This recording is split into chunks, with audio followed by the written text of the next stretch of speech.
اہل البیت کے کچھ حضرات، حضرت امام جعفر بھی تھے، تشریف لے جا رہے ہیں۔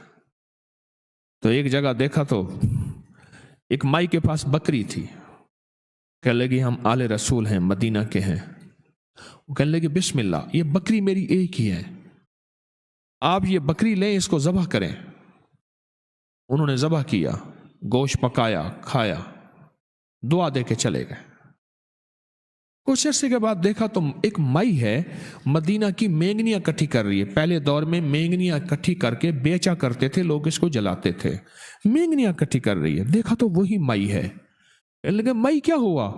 کہ بس حال آ گیا، آل رسول سخاوت کے شہنشاہ فرمانے لگے اچھا یہ 500 بکریاں میری طرف سے ہیں۔ دوسرے سخی نے کہا یہ 500 بکریاں میری طرف سے ہیں، اور 500 دینار بھی، حتیٰ کہ 3000 بکریاں اس کو دے کے جنگل میں بھیج دیا۔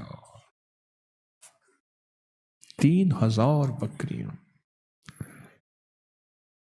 ان ہستیوں نے، آل رسول نے 3000 بکریاں اور ہزاروں درہم اور دینار علیحدہ، وہ ایک بکری کے بدلے، وہ جو اس نے مئی نے دی تھی، کہ میری ایک ہی دودھ دینے والی بکری ہے، آپ آل رسول ہیں، میں آپ کی خدمت کرنا چاہتی ہوں، آپ یہ ذبح کریں، کھائیں۔